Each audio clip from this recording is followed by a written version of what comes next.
नमस्कार, आदाब, सत श्री अकाल। मैं हूं आपके दोस्त और होस्ट रूपा। कार्यक्रम संगिनी में फिर से एक बार स्वागत है। तो दोस्तों, आज हम एक विशेष मुद्दे पर बात करने जा रहे हैं, जो कि है डोमेस्टिक वायलेंस, यानी कि घरेलू हिंसा। आज हम ये जानेंगे कि डोमेस्टिक वायलेंस क्या है, किन किन बातों को डोमेस्टिक वायलेंस में रखा गया है और सरकार की तरफ से आपको कौन कौन सी मदद प्राप्त होगी। तो आइए, इसीलिए हम जानने के लिए हमने अपने स्टूडियो में आमंत्रित किया है सर AK सिंह जी और सर मुंशी राम जी को। तो सर, नमस्ते and welcome to my show. धन्यवाद मैडम। सर, सबसे पहले मैं चाहूँगी हमारे दर्शकों को आप अपने बारे में कुछ बताएं। धन्यवाद मैम। मैं डॉक्टर अरुण कुमार सिंह, विधि विभाग नेहू से 2006 में मैंने विधि विभाग ज्वाइन किया। इसके पहले मैं दिल्ली विश्वविद्यालय में प्रवक्ता के रूप में विधि विभाग में काम कर रहा था जी। और लगभग 14 साल यहाँ हो गया मुझे रहते हुए। तो मैं मैडम का धन्यवाद देना चाहता हूँ मैडम को कि उन्होंने आज मुझे यहाँ आमंत्रित किया। धन्यवाद मैडम। क्या बात है। सर, आप अपने बारे में हमारे दर्शकों को कुछ बताएं। मैं doctor Munshi Ram, assistant professor commerce, north eastern university Shillong. हम यहाँ 2012 से हैं जी। और मैं धन्यवाद देना चाहता हूँ कि आपने इस प्रोग्राम के लिए हमें यहाँ आमंत्रित किया। शुक्रिया सर। तो सर, जैसे कि आप दोनों जानते हैं, आज हमने आप दोनों को आमंत्रित किया है एक विशेष मुद्दे के ऊपर बातचीत करने के लिए, जो है घरेलू हिंसा।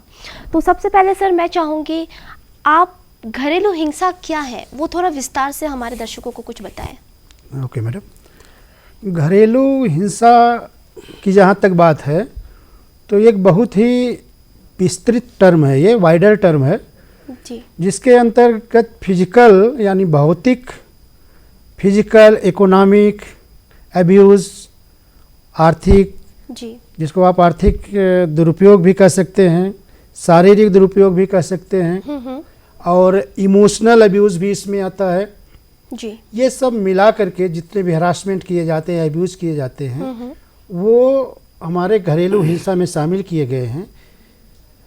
ये व्यवस्था बेसिकली जो घरेलू औरतें हैं जी, उनके संरक्षण के लिए की गई है। ऐसा इसलिए किया गया कि हमारा देश भारत ये बहुत सारी अंतर्राष्ट्रीय संविधाओं में या अंतर्राष्ट्रीय संधियों में ये सिग्नेटरी रहा है जी। इन्होंने हस्ताक्षर किया है, स्पेशली महिलाओं के संरक्षण से संबंधित कानून को बनाने के लिए।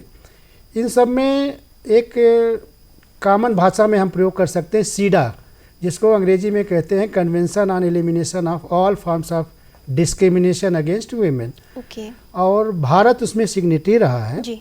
और भारत ने वहाँ पे कमिट किया था कि हम अपने देश में महिलाओं के संरक्षण से संबंधित कानून को बनाएंगे। और ये कमिटमेंट शो करने के बाद, यद्यपि वो ये बहुत पहले ही ये कमिटमेंट हो गया था, लेकिन बिल जो ये protection of women from domestic violence act जो बिल आया वो 2002 में आया और ये एक्ट बना 2005 में और लागू हुआ 26 अक्टूबर 2006 से। जी। तो इसमें एक विस्तृत प्रावधान किया गया है कि किस तरह से घरेलू महिलाएं जो प्रताड़ना का शिकार होती हैं डायरेक्टली इनडायरेक्टली, उनको ये अधिनियम जो है वो संरक्षण प्रदान करता है। जी। तो जो एक्ट है इसमें कुल मिला के 37 सेक्शंस हैं और इसको 5 भागों में विभाजित किया गया है। 5 चैप्टर पे। 5 चैप्टर्स में विभाजित किया गया है। इसका जो बेसिक उद्देश्य है कि घरेलू महिलाएं, और ये उन घरेलू महिलाओं में न केवल अर्बन एरिया में बल्कि रूरल एरिया में भी जो महिलाएं रहती हैं उनको इस कानून के बारे में बताया जाए और जिससे वो अपने अधिकार के बारे में जान सकें। और एक चीज़ और मैं बताना चाहता हूँ कि ये भ्रम न रखा जाए कि ये जो हमारा अधिनियम है जी। घरेलू महिला संरक्षण अधिनियम 2005, इसमें इसको बनाने का उद्देश्य प्रोटेक्टिव था, न कि प्यूनिटिव में दंडात्मक नहीं था। इसमें ये जो संबंध होते हैं, जो पारिवारिक संबंध होते हैं, उनको बनाए रखने के लिए प्रावधान किया गया था, न कि उनको तोड़ने के लिए। तोड़ने के लिए कि अगर मान लीजिए जिसके अगेंस्ट, हस्बैंड के अगेंस्ट या किसी मेल मेंबर के अगेंस्ट या जी। किसी फीमेल मेंबर के अगेंस्ट अगर इस तरह का कोई मामला आता है और उसको अगर सपोज करिए कि दंड दे दिया जाता है और वो आदमी सपोज वो अकेला आदमी है और अर्नर है तो फिर परिवार टूट जाएगा। इस जी, चीज़ को ध्यान में रखते हुए इस अधिनियम में यह प्रावधान किया गया है कि इसको दंडात्मक न बनाया जाए बल्कि इसको सिविल नेचर दिया जाए। सिविल पे सर, जैसे कि आपने बताया डोमेस्टिक वायलेंस, ठीक है, जो घरेलू हिंसा जो है, तो मैं जानना चाहती हूँ डोमेस्टिक वायलेंस और डोमेस्टिक डिस्टर्बेंस में क्या अंतर है? हाँ, बहुत बहुत ही अच्छा क्वेश्चन है मैडम। जो जहाँ तक डोमेस्टिक वायलेंस, जैसे हम वायलेंस की बात करते हैं तो फिर उसमें थोड़ा सा क्रिमिनल टच आ जाता है। डोमेस्टिक जहाँ तक डिस्टरबेंस की बात होती है तो वो उतना ग्रेव नहीं होता है, उतना गंभीर मामला नहीं होता है। जनरली क्या होता है कि डोमेस्टिक डिस्टरबेंस जहाँ तक बात आती है तो वो वर्बल अब्यूज कह सकते हैं इसको, जैसे कि पति पत्नी में झगड़ा होता है या लोगों में, दो महिलाओं में होता है या किसी पुरुष से किसी महिला से बीच में आपस में जो थोड़ा बहुत वर्बल होता है। हाँ, उसमें जो एक वर्ड यूज होता है लॉ में उसको बैटरी बोलते हैं, संप्रहार, वो स्थिति नहीं आती है, केवल मौखिक ही होता रहता है, तो इसको हम कह सकते हैं डिस्टर्बेंस होता है। और इससे ठीक है, इससे भी डायरेक्टली इनडायरेक्टली परिवार के जो सदस्य हैं उनका स्वास्थ्य प्रभावित होता है, खासकर बच्चों का स्वास्थ्य प्रभावित होता है। तो ये भी डिस्टर्बेंस भी एक तरह से आप कह सकते हैं कि डोमेस्टिक वायलेंस की प्राथमिक स्थिति हो सकती है। अच्छा मुंशी जी, मैं आपसे ये पूछना चाहती हूँ, जो हमारा डोमेस्टिक वायलेंस एक्ट जो है सन 2005 को जो लागू हुआ है, ठीक है, और सेक्शन 498 ए इंडियन पैनल के द्वारा जो लागू हुआ है, तो उसको लेकर आपके क्या विचार है? मैडम देखिए, भारतीय दंड संहिता अधिनियम के अंतर्गत 498 ए एक ये पनिशेबल सेक्शन था, जिसमें कि इसको हम कह सकते हैं कि एक बड़ा है कि क्रिमिनल ऑफेंस जब होता है तब उसके लिए अप्लाई था। अब जैसे ही देखा गया कि छोटी मोटी घटनाएं जैसे पारिवारिक होती हैं तो हर केसेस में हम किसी को दंड नहीं दे सकते हैं उसको वो सेक्शन इसमें शामिल है, जो आपका घरेलू हिंसा सुरक्षा अधिनियम है उस सेक्शन को भी इसमें शामिल किया गया है। लेकिन ज़्यादा से ज़्यादा कोशिश ये होती है पहले कि परिवार को विघटन होने से पहले बचाया जाए जी। वो चाहे सामाजिक दबाव दे करके हो या हमारे कोई एनजीओज़ हों या पुलिस लेवल के अधिकारी हो या फिर हमारे और उच्च अधिकारी हों, तो किसी न किसी तरह से हम पहले ये कोशिश करते हैं कि इसको सिविल रूप में इसको हम बचाएं जी। तो सर जैसे कि मान के चलिए अभी किसी के साथ ऐसे ही घरेलू हिंसाएं हो रही है, ठीक है, तो वो महिला जब जाके कंप्लेन करेगी तो जो ऑफिसर इंचार्ज रहेगा उसकी क्या मतलब किस हिसाब से वो इन्वेस्टिगेशन करेगा उस चीज़ पे? पहले तो उस महिला से जा कर के वो डायरेक्टली बातचीत करेंगे, उसके बाद उनको यदि ज़रूरत पड़ती है तो एसएचओ को इन्फॉर्म करेंगे या फिर उनसे जो बड़े अधिकारी हैं सुरक्षा, इनको इन्फॉर्म करने के बाद वो मजिस्ट्रेट को फाइनली सूचित करते हैं जी। तो सर मतलब इस कंप्लेन दर्ज करने के लिए क्या कुछ लीगल प्रूफ की भी ज़रूरत पड़ती है इस चीज़ में? जी देखिए मैडम, इसमें जैसे ये घरेलू हिंसा अधिनियम जो बना हुआ है, अगर आप इसमें कह देंगे कि कुछ प्रूफ की ज़रूरत है तो इसका उद्देश्य इसलिए भी फेल कर जाएगा कि समाज में केवल अर्बन नहीं रहते बल्कि रूरल महिलाएं भी रहती हैं जिनको पता ही नहीं है कि उनका अधिकार क्या है। बहुत सारी महिलाएं हैं, उनके साथ भी होता है। इसलिए उसमें सर्विस प्रोवाइडर का प्रावधान किया गया है कि चलो उस महिला को नहीं पता है, लेकिन किसी तरह अगर सर्विस प्रोवाइडर्स को सूचना मिल जाती है तो वो इस चीज़ को चाहे पुलिस के नॉलेज में लाते हैं या फिर प्रोटेक्शन ऑफिसर के नॉलेज या डायरेक्ट मजिस्ट्रेट को भी वो सूचना कर सकते हैं, परिवाद कर सकते हैं, जिसको हम कंप्लेंट कहते हैं। एक चीज़ मैं यहाँ पे आपको क्लियर कर देना चाहता हूँ कि जैसे मैं बार बार कह रहा हूँ कि ये सिविल नेचर का है तो इसमें FIR लॉज नहीं होता है। अच्छा। इसमें सीधा कंप्लेंट किया जाता है जो कि सिविल नेचर का होता है, और जब ये प्रोटेक्शन ऑफिसर को दिया जाता है तो FIR की जगह पे वो DIR बनाता है। अच्छा। डोमेस्टिक इंसिडेंट रिपोर्ट उसको हम बोलते हैं। अच्छा। वो बनाता है। तो इसमें इस तरह की कोई आवश्यकता नहीं, केवल सूचना मात्र देना ही पर्याप्त है। बाकी ड्यूटी प्रोटेक्शन ऑफिसर की है या SHO की है कि वो जाके अपने मामले को देखें या फिर मजिस्ट्रेट को ये सूचना दे दें, और मजिस्ट्रेट फिर उन लोगों को, दोनों पार्टियों को, एक तो एग्रीव्ड पर्सन जो है यानी पीड़ित पक्षकार जो है, और दूसरा जो रॉन्ग डूअर है जिसने इस तरह का मामला किया है, दोनों को ये सूचना प्रोवाइड करेंगे कि देखिए 3 दिन के अंदर हम इस मामले को सुनना है, 3 दिन के अंदर हम इसको ख़त्म कर देंगे। यद्यपि उनको 2 दिन का ही समय दिया जाता है कि 2 दिन के अंदर आप जो इसको सूचना को उन लोगों को दे दें, जैसे SHO हुआ या सर्विस प्रोवाइडर हुआ, इन सबको ये कहा जाता है कि 2 दिन के अंदर आप लोगों को सूचना दे दें, और 2 दिन, मैक्सिमम 2 दिन ही दिया गया है, और 3 दिन का समय ये दिया जाता है कि 3 दिन के अंदर ये मामले को निपटारा करा दिया जाए। आपके मुताबिक मतलब अथॉरिटी का यही भूमिका हाँ, होती है इस चीज़ में, है ना? तो सर मैं और एक इम्पॉर्टेंट सा सवाल पूछना चाहती हूँ, जैसे कि आपको मैंने सवाल पूछा था कि कोई लीगल प्रूफ चाहिए क्या? व्हाट अबाउट, जैसे कि किसी को, हस्बैंड ने अगर वाइफ को फिजिकली असॉल्ट किया है, ठीक है, तो इस चीज़ में ज़रूर इन्वेस्टिगेशन होगी, मेडिकल रिपोर्ट्स चाहिए उसके लिए। मैडम, जहाँ तक प्रूफ की बात आती है तो प्रूफ की बात होगी मजिस्ट्रेट के सामने जब ये मामला सुनवाई में जाएगा।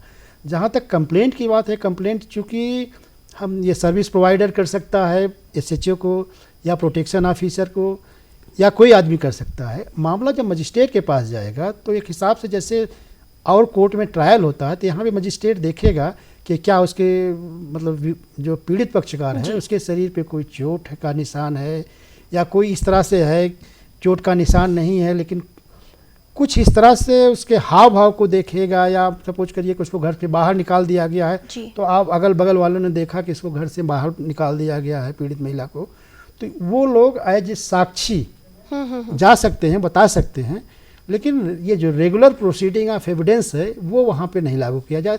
कारण इसके पीछे क्या है कि यहाँ पे जो जस्टिस प्रोवाइड करना है वो एक जस्टिस जो है डिले नहीं होना चाहिए, otherwise justice delay justice denied हो जाएगा, इसलिए बहुत सारी प्रोसीडिंग को अवॉइड करते हुए सिस्टम बनाया गया है। अच्छा, लेकिन सर अभी जैसे कि वुमेन एम्पावरमेंट जिसको हम कहते हैं नारी शक्ति, आज के डेट में देखा जाए सर, नारियाँ इस चीज़ का गलत फ़ायदा भी उठाती है। जी। मतलब देखा जाए कि पति ने, सिंपल सा एग्जांपल है सर, आजकल जो हो रहा है, महिलाएं नहीं सर, महिला के साथ पुरुष भी डोमेस्टिक वायलेंस का शिकार हो रहा है आजकल, ठीक है सर।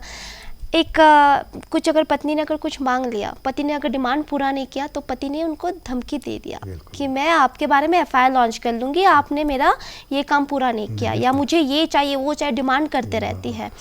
तो उस चीज़ को लेकर आपकी क्या राय है? देखिए मैडम, ये मैं आपको बताऊं, जब ये हमारा ये protection of women from domestic violence act जब बना है तो इसके पहले 2 मानक हुआ करते थे। एक इंटरनेशनल मानक होता था, इंटरनेशनल, और एक हमारा भारतीय मानक। जब हम इंटरनेशनल मानक को देखते हैं तो वहाँ जब कानून बनाया गया तो वहाँ स्पाउस वर्ड यूज़ किया गया था। अच्छा। मतलब कि इस तरह का जो अधिकार उपलब्ध है वो इस पति और पत्नी दोनों का। इट मीन्स अगर पत्नी इस तरह का कोई वायलेंस करती है तो पति को भी राइट था। लेकिन जब हमारे यहाँ भारत में, चूँकि इसके पीछे लॉजिक क्या था कि हमारे यहाँ जो महिलाएं हैं ज़्यादातर वल्नरेबल होती हैं, हाँ, सप्रेस्ड क्लास माना गया है उनको। इस चीज़ को ध्यान रखते हुए यह कानून बनाया गया कि पुरुष तो ऑलरेडी पितृसत्तात्मक सत्ता है जी, पुरुष डोमिनेंट सोसाइटी होती है तो वो डोमिनेंट होता है। हार्डली आप 1-2 केसेज पाएंगे, या कह सकते हैं कि एक्सेप्शन है कि कहीं महिलाएं जो है वायलेंस करती हैं अगेंस्ट मेल। हाँ, तो exception can never be generalization, ये कहा जाता है। इस चीज़ को ध्यान रखते हुए ये कानून बनाया गया है। हाँ, लेकिन अगर इस तरह से कोई बात होती है तो यद्यपि इस में एग्रीव्ड पर्सन जो डिफाइन किया गया है, एग्रीव्ड पर्सन, वो महिला को माना गया, क्योंकि नाम अगर देखेंगे अधिनियम का, protection of women from domestic violence act, ये protection of men and women ये नहीं है, इसलिए स्पेशली ये वुमेन सेंट्रिक लॉ बनाया गया था। ठीक है, आपकी बात सही है कि कभी कभी होता है कि पुरुषों के साथ भी हो रहा है, दुरुपयोग हो सकता है, लेकिन उस दुरुपयोग को रोकने के लिए बहुत सारे और भी चीज़ें हैं, और भी एक्ट बन सकते हैं। लेकिन इस चीज़ पे विचार करने की ज़रूरत है कि अगर इस तरह का कोई इंसिडेंट होता है तो कम से कम भविष्य में कानून में कुछ परिवर्तन लाया जा सके। अदरवाइज जो ऑब्जेक्टिव है वो महिलाओं के संरक्षण के लिए बनाया गया है कानून। जी सर, ये बात सही कहा सर। तो जैसे कि अभी हमारे जैसे कि सिटीज़ में देखा जाए तो बहुत, मतलब ये डोमेस्टिक वायलेंस बहुत ही कम हो रहे हैं। कई गिने चुने लोगों के साथ ही हो रहे हैं, बट उनको पता है, जो महिलाएं हैं उनको पता है इसके विरोध किस हिसाब से लड़ाई करें, ठीक है, उनको नॉलेज है, ज्ञान है, लेकिन जो गांव में जो महिलाएं हैं उनके साथ आप रोज के आए गए कुछ ना कुछ होते रहता है। तो उन तक हम ये चीज़ ज्ञान कैसे पहुंचाएं? आपका कुछ विचार है इस जी चीज़ जी पे? जी देखिए सबसे पहली चीज़ तो ये है कि गवर्नमेंट ने इस पे इनिशिएटिव लिया है। जैसे नेशनल लीगल सर्विस अथॉरिटी बना, जी। स्टेट लीगल सर्विस अथॉरिटी बना, district level legal service authority बना हुआ है। इवन इंस्टीट्यूशंस में, स्कूल कॉलेजेस में भी लीगल केयर और सपोर्ट सेंटर्स खोले गए हैं। और मैं आपको बता दूं कि इसके पहले हमारे डिपार्टमेंट में अभी भी है, और मैं legal care and support centre का इंचार्ज हुआ करता था। जी। तो हमारे यहाँ हमने प्रोग्राम करवाए स्टूडेंट्स के ज़रिए, और गांव-गांव में जाकर भी जो भी एरिया नज़दीक पड़ती थी वहाँ पर जा कर के बच्चों ने लोगों को कम्युनिकेट किया कि आपकी ये राइट्स है। इवन स्ट्रीट प्ले के ज़रिए भी उनके राइट्स के बारे में ये सब चीज़ें बताई गई उनको। और आप विश्वास करिए कि ऑलमोस्ट 10 से 12 केसेस, क्योंकि मैं 1 साल के लिए इंचार्ज था, तो 10 से 12 केसेस मेरे पास आई हेल्प के लिए, लीगल केयर के एंड सपोर्ट के लिए। और उसमें मैक्सिमम केसेस जो थे डोमेस्टिक वायलेंस के थे। जी। और दुर्भाग्य की ये बात है कि जो महिलाएं थीं वो पढ़ना लिखना चाहती थी या काम करना चाहती थी, और जो हस्बैंड थे या परिवार के और जो मेल मेंबर थे उनका विरोध यही होता था कि ये महिलाएं बाहर ना निकलें, ये घर में ही रहें, घर पे रहें। यही। और जो वायलेंस वो करते थे, डांटते थे, फटकारते थे, या जो भी करते थे, फिजिकल इमोशनल जो भी अब्यूज़ करते थे, वो उसके पीछे लॉजिक यही था कि बाहर ना जाएं। बाहर ना जाए, जी। घर संसार वो मतलब चूल्हा चौका में हाँ, वो अपनी जिंदगी वो मतलब चार गुजार दीवारी ले, में ही चार कैद दीवारी करके में रहें। कैद कर ले सर। तो जबकि हम देखते हैं मेघालय हमारा ये मैट्रिलिनियल सोसाइटी है, जी। उसके बावजूद इस तरह के इंसिडेंट, जबकि कॉमन परसेप्शन ये है कि मेघालय में इस तरह का इंसिडेंट बहुत कम हो सकता है, मे भी और की तुलना में यहाँ कम है, लेकिन है मैडम यहाँ भी। ये चीज़ें तो हमने रियलाइज़ किया है कि हमारे पास आए थे लोग। अच्छा, ये कब की बात है सर? लगभग ये 2 साल पहले की बात है। 2 साल पहले की बात है। जी जी। ओके सर, जैसे कि नॉट ओनली मतलब सिर्फ महिलाओं के ऊपर नहीं, मैं एक चीज़ जानना चाहती हूँ, जो बच्चे हैं, बच्चों के ऊपर में भी क्या डोमेस्टिक वायलेंस होते हैं सर? हाँ, डोमेस्टिक, देखिए ये जो अग्रीव्ड पर्सन की बात हो सकती है, जी। उसके जो सेक्शन है 2A of protection of women from domestic violence, उसमें एग्रीव्ड पर्सन की बात किया है उन्होंने।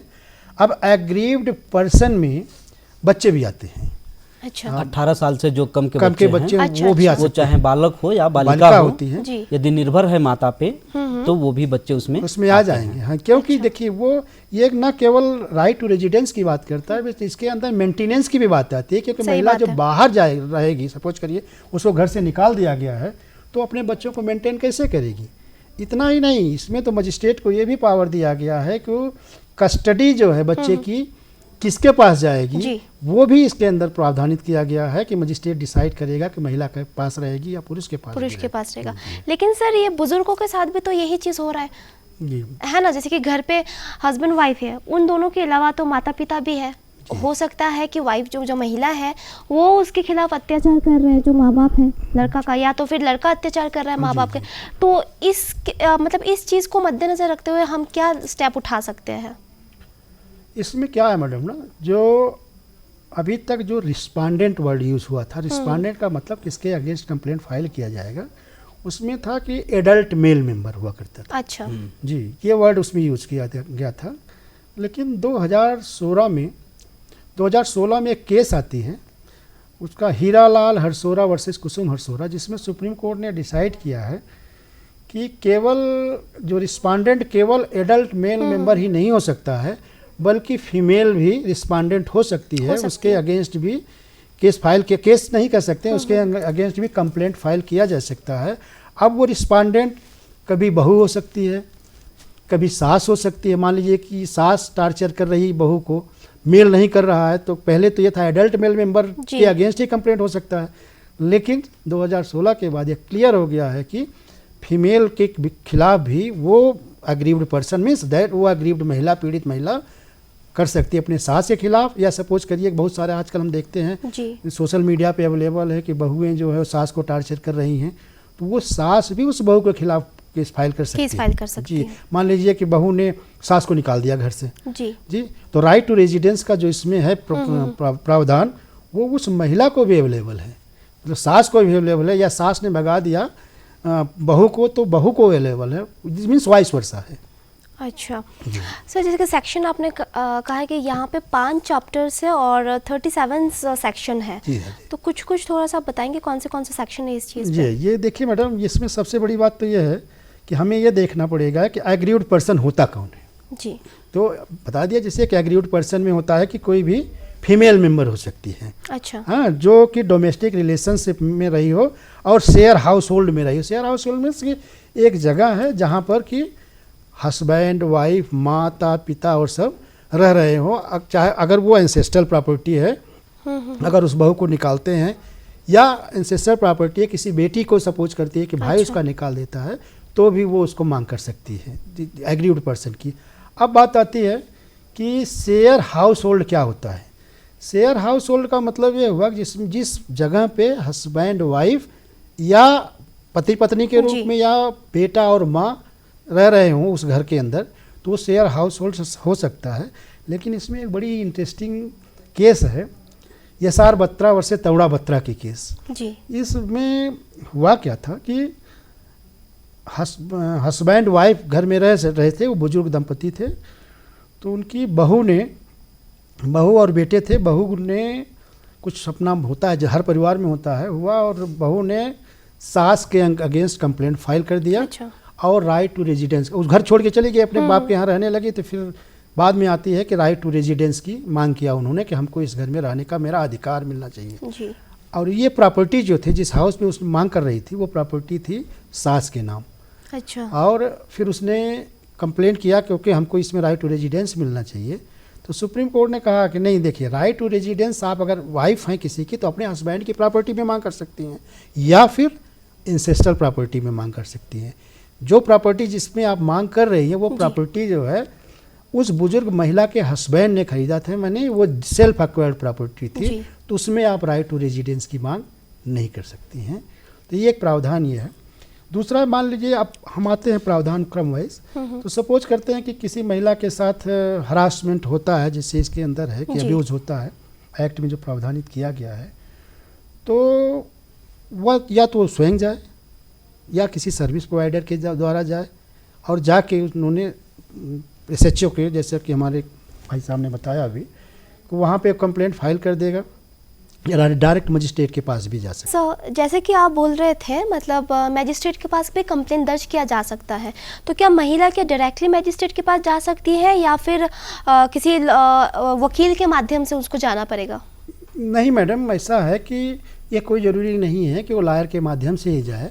लायर की ज़रूरत अगर पड़ती है, वैसे पड़ती जल्दी नहीं है, अगर पड़ती है तो वो फिर बाद में मजिस्ट्रेट के सामने जब सुनवाई शुरू होती है तो दोनों पार्टियों को मौका दिया जाएगा सुनने के लिए। जब सुनवाई शुरू होती है, अगर महिला इलिटरेट है तो वहाँ पे हमारे यहाँ कानून में प्रावधान है कि फ्री लीगल एड भी दिया जा सकता है। धारा 14 के अंतर्गत सेक्शन 14 है जी इसके अंतर्गत महिला चाहे तो परामर्श ले सकती है। जी जी और इसमें एक सेक्शन 16 ये कहता है कि यदि महिला चाहती है कि उसकी सुनवाई बंद कमरे में हो, मीन्स प्राइवेसी को मेंटेन रखा जाए, घरेलू मामले हैं वो समाज में ना आए, बहुत चीज़ें ऐसी ना हो, तो उसको बंद कमरे में भी सुनवाई को मजिस्ट्रेट ऑर्डर कर सकते हैं कि हाँ बंद कमरे में ही सुनवाई होगी। और इसमें सेक्शन 31, यदि पीड़ित महिला जो अपने न्याय के लिए इधर उधर जा रही है, उसको यदि न्याय नहीं मिलता है, यदि जो क्राइम किया है उसके लिए पनिशमेंट भी इसमें है, 1 साल की सजा और 20,000 रुपये जुर्माना। एक्चुअली हाँ, हमारे भाई साहब ने बहुत बढ़िया बताया। इसमें यह है कि मान लीजिए मजिस्ट्रेट ने राइट टू रेजिडेंस का ऑर्डर दे दिया, जी जो कि मुख्य मांग जो होती है इसमें कि protection of women from domestic violence act के अंतर्गत, वो है कि राइट टू रेजिडेंस, मुझे बिकॉज ये रिहेबिलिटेशन की बात करता है ना, जी तो इसमें अगर मांग किया है उन्होंने और जिस आदमी के अगेंस्ट में, मान रिस्पांडेंट के अगेंस्ट में मजिस्ट्रेट ने ऑर्डर इशू कर दिया है, और फिर भी मजिस्ट्रेट की बात अगर वो नहीं मानता है, तो ऐसे रिस्पांडेंट के अगेंस्ट में दंडात्मक कार्रवाई हो सकती है, जिसके अंतर्गत 1 साल मैक्सिमम जो है, क्योंकि it may be extended up to 1 year word use किया गया है, 1 साल तक का कारावास और 20,000 रुपये जुर्माना या दोनों हो सकता है जी। इतना ही नहीं, दूसरी जगह पे भी दंड का प्रावधान है। वो धारा 33 की बात करता है। धारा 33 में कहा गया कि जैसे जो प्रोटेक्शन ऑफिसर है उसके उसकी कुछ ड्यूटीज और फंक्शंस हैं। सपोज करिए वो ड्यूटीज और फंक्शन अगर नहीं परफॉर्म करता है, प्रॉपर्ली नहीं परफॉर्म करता है, तो उसको भी दंडित करने का प्रावधान धारा 33 में दिया गया है कि उसको भी 1 साल की सज़ा और 20,000 रुपये जुर्माने की दर से प्रावधानित किया जा सकता है। क्यों? इसलिए किया गया है कि अगर यह प्रावधान ना हो तो बहुत सारे प्रोटेक्शन ऑफिसर अपनी ड्यूटी परफॉर्म ही ना करें, और अगर वो ड्यूटी परफॉर्म नहीं करेंगे तो न्याय मिलेगा कहाँ से? न्याय मिलेगा कहाँ से? जी। और एक बड़ी अच्छी चीज़ और आई है मैडम, देखिए ये भी आप कह सकते हैं इनडायरेक्टली वीमेन के संरक्षण की बात करता है, क्योंकि आजकल समाज में लिविंग रिलेशनशिप का कॉन्सेप्ट आ गया है।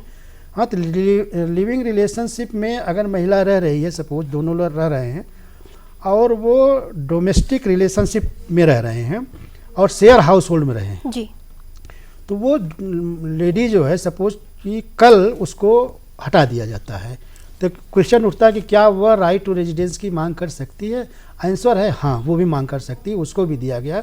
ये सुप्रीम कोर्ट का एक केस आया था, वैल्यू स्वामी वर्सेस पचाईमल का केस है, जिसमें सुप्रीम कोर्ट ने कहा है कि उस महिला को भी जो लिव इन रिलेशनशिप में रही है उसको भी ये राइट उपलब्ध है इस अधिनियम के अंतर्गत। वो संबंध खत्म हो जाने के बाद भी उसकी गरिमा को बरकरार रखना है, उसका अपमान या उसकी गरिमा को भंग करना मतलब इस सुरक्षा अधिनियम के अंतर्गत आता है।